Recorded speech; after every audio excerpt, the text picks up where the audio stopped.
All right, so let's get started. Good to see with both of you and sit down. I know it's a busy couple of days here. Yeah. We'll do ladies first.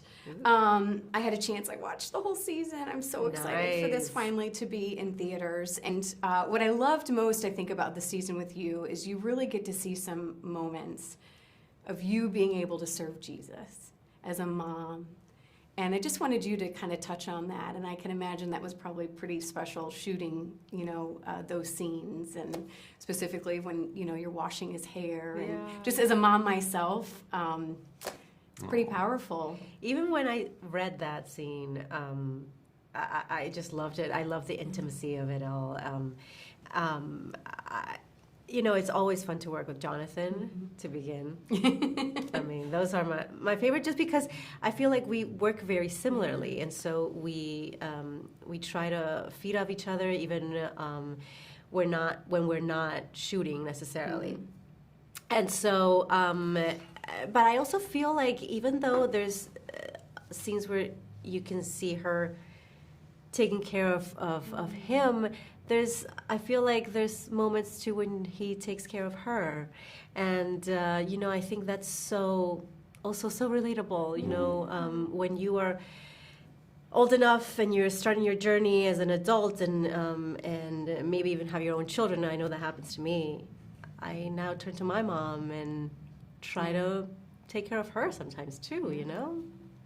Speaking of moms, one of my favorite scenes too, and it's like this anticipation of, you know where I'm going with this, of when you guys. I do. Well, and I was one of those, I did not realize that, of course, we're talking about the question of when your mom actually goes to Jesus and says, Right. Hey, can my sons be on the right and the left side of him? And Right. I always assumed it was the disciples. I had to go back and look and go, oh, wait, it was their mom that asked that. Right. That's what I love about the show, is that it makes you go back and want to look at those small details. Yeah. But talk about that, because there's humor in it, but also, there's seriousness in it, of course, that they don't know what they're asking. Right. I mean, he says, like, you have no idea what you're asking, you missed it, right? And I think that it's also like a great lesson in there, which is that sometimes even our best intentions, based off of our greatest strengths, can kind of blow up in our face,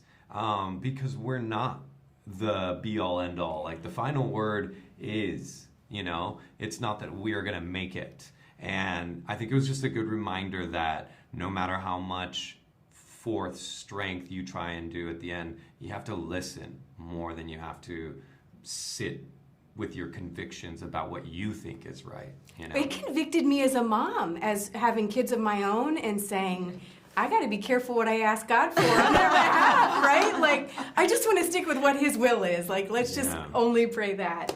But talk about, because there is this, it really ramps up with this season of seeing the disciples kind of nitpick a little bit and trying to be the closest to Him and trying to serve Him the best. And of course you have the name change that kind of sparks all of this. Right. It's just a really interesting, I think, another level of, hey, they're human. They struggled with this process of trying to figure out what that means to follow Jesus in a world where you are so human.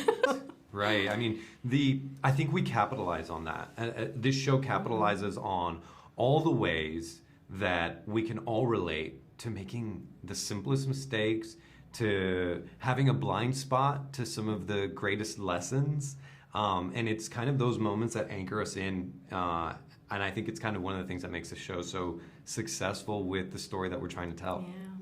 What do you hope people take away from this season in particular? There's a lot. There's a lot packed in this one season. Yes. I feel like, there's a lot of ups and downs. But how would you both kind of, what is that message for this season in particular? Well, I think that even though there's a lot of darkness and a lot of heartbreak, that there's also some beauty in that, and there's hope. There's literal life after death. So I think the word is hope for me. Yeah.